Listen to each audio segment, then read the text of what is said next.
सहनाववतु सहनौ भुनक्तु सह वीर्यं करवावहै तेजस्विनावधीतमस्तु मा विद्विषावहै। ॐ शान्ति शान्ति शान्ति। Before we get on with the 18th chapter, the first half of the 18th chapter, let's try and understand what does the Gita do for us. Milton said, the mind is its own place. It can make a heaven out of hell and a hell out of heaven. Most of us, because we haven't learned this technique of living that the Bhagavad Gita speaks of, succeed in making a hell out of a wonderful world, amazing circumstances and facilities that are available to us, and yet in the midst of all that is conducive and positive, we are many times tormented, stressed out, tense, unhappy. And so we make a hell out of heaven. So the Gita is all about helping us to create this heaven in the mind within us, such that irrespective of what the circumstances are, they may be positive, they may be negative, because the truth is the world is full of pairs of opposites. You can never have a world that is static. You can't have a world that caters to your specific needs all the time. And so therefore, it's very important that we find a state of mind which is independent of the world and is happy. And then you are truly in heaven. It's interesting that this morning when all of us opened the newspapers, we saw that the news that has been spreading overnight since yesterday, that this movie Slumdog has won many, many awards. Now what is interesting is that one of them, Rasool Pookutti, who won the award, in his acceptance speech said that this is a Shivaratri gift. I come from a country that gave the world the word Om. And to that country, I dedicate this award. What an amazing thing to say.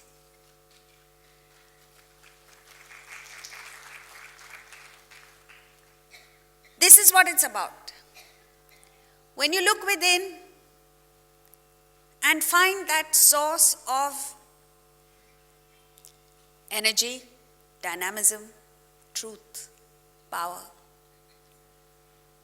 then you win awards from the world. A.R. Rahman said, in all my life, throughout my life, I had a choice between hatred and love. I chose love, and that's why I'm here. And so friends, when you go back this evening and people ask you, where did you go? Why did you come home so late? And you say, I went to listen to the Gita. And they ask you, what is it about? What did you hear? And you say, because this knowledge is very volatile. It evaporates before you walk out the door. So you say, oh, many nice things. And if they push you any further, you say, oh, why don't you come tomorrow? It's going on for another 4 days. So I'm giving you a hint when you go home and people ask you, what did you listen to? You say, I learned to make a heaven out of hell. I learned how to choose love over hatred. I learned to dedicate myself to something higher, something beyond me. And that's what it's about. So the 18th chapter of the Gita speaks of two words, moksha, sannyasa, yoga. Moksha means liberation, sannyasa means renunciation. We don't understand either. If we did not understand, it wouldn't be so bad, because when you know you're ignorant, you can acquire knowledge. But the problem with us is we have hopelessly misunderstood both these terms. And therefore we are not enthused, we are not inspired even to study it, even to understand it. And that is the tragedy with all of us Indians. That is why Westerners take to it better, because at least they have no misconceptions. What is moksha? What is renunciation? You can understand liberation only when you understand bondage. So moksha starts with awareness of the bondage that we have put ourselves in. What is this bondage? You might say, I'm free. I live in a democratic country. I'm free to live the way I want. I'm free to make choices the way I want. What more freedom do I want? So there is no awareness of bondage. Let's understand how it works with others, then we can take a look at ourselves.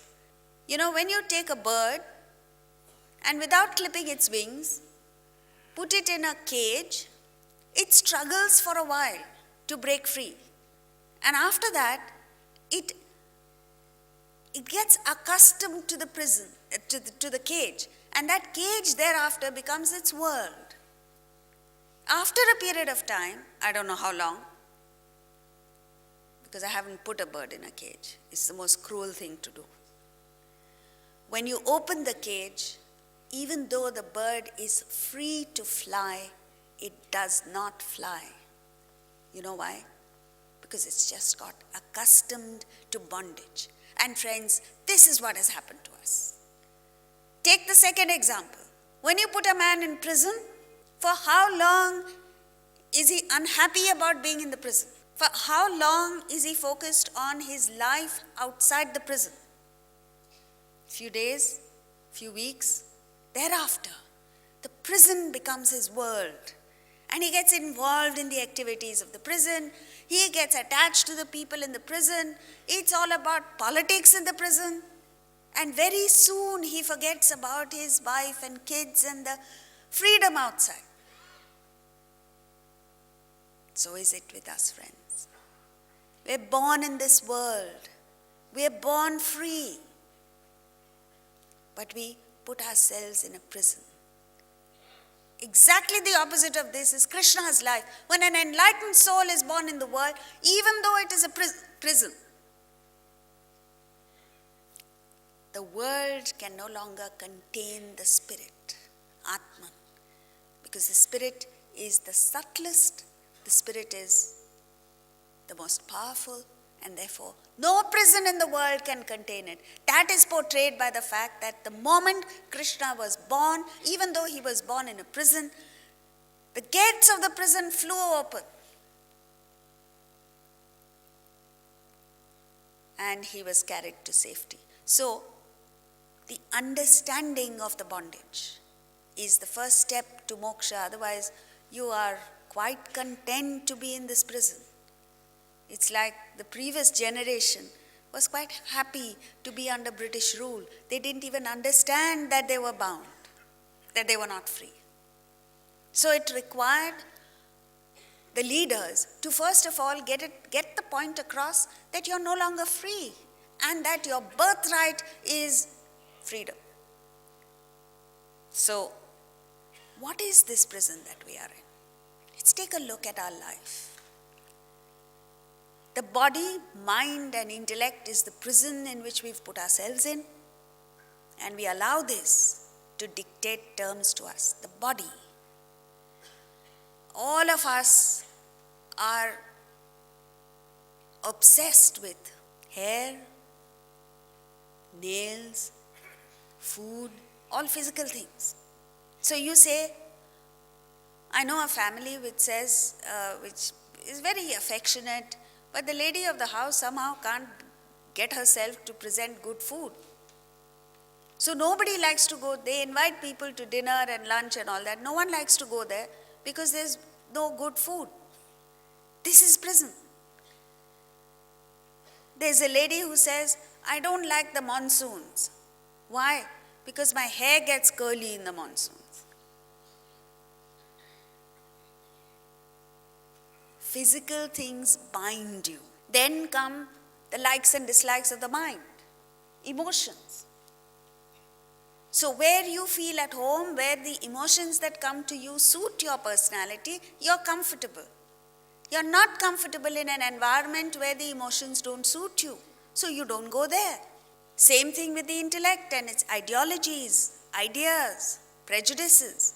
So in effect, if you allow the likes and dislikes of your body, mind and intellect, your preferences to bind you, then what happens is your entire world shrinks to just your home, your little circle of friends, your circle of relatives, and that's it. Beyond that, the world ceases to exist. Because you can no longer interact with anything that does not fit in with your physical preferences, emotional likes and dislikes, intellectual prejudices. So how do we live life? We are stuck with the body, mind and intellect anyway. How can you break free from this? What Vedanta tells us, what the Bhagavad Gita tells us is so practical. They say, the body, mind and intellect will be there. You have to operate out of the body, mind and intellect. And these three are wonderful instruments with which to enjoy the world. The world is full of wonderful things for you and me to enjoy. And we must enjoy it. The Bhagavad Gita says, go out there and enjoy what the world has to offer. But, and that's a huge but, don't get confined by it. Don't depend on it. Because the picture of the world keeps changing. It's there today for you to enjoy, the pattern changes. So if you get attached to any particular pattern, then you're signing yourself up for a lifetime of sorrow. Because you want only that. And unfortunately, the truth is, only that will never be available to you. The pattern changes. And so, if you're not bound by it, you're able to quickly readjust yourself to the changing pattern of the world in such a way that you are in a state of constant enjoyment, constant exhilaration, constant inspiration. But that's not the way we are. Because we are imprisoned, we say, we want the world to be the way that we want it. And outside of the parameters set by us, you get boxed in by the parameters set by you. Life doesn't exist. You can't enjoy it. The Atman in you is ever free, Nitya Mukta. Even while you are being imprisoned and tortured by the pairs of opposites in the world because of your attachment to the body, mind and intellect. The Atman in you is always free. And at any moment when you identify with Atman, even temporarily if you think of Atman, the spirit, temporarily if you expand your mind beyond the purview of your individual personality, you experience it right now. And it's energizing. Many of you may have come here tired after a whole day's work. Some of you may have said, oh, let's skip it. But somehow you managed to come here. 6:30 to 8, what are you doing? You're just sitting. But at 8 o'clock, if you have really absorbed the ideas that are presented in the Gita, you will walk out energized, with a spring in your step. If you don't believe me, wait till 8. It's true. And so, renunciation, sannyasa, the next concept is about objectivity. When you understand this, when you have this desire for liberation, what happens? You develop objectivity. What is this objectivity? It's referred to as disinterest in interest. See, if you're totally disinterested and indifferent, that's a tamasic state. There's like a plant-like existence. That's not what we're talking about. If you are interested and you are involved in it, then that's a rajasic state where you will be affected by what is happening. Objectivity, or what is referred to in the Gita as Sakshi Bhava, the attitude of a witness, is disinterest in the interest. You're terribly interested in the affairs of the world. There's one aspect of you that is committing yourself entirely to the world. Yet, there is another aspect of you that is totally disinterested. Are you able to appreciate that? It's like, and we'll give you examples. It's dispassion in your passion. If you're not passionate at all, again that's a tamasic state.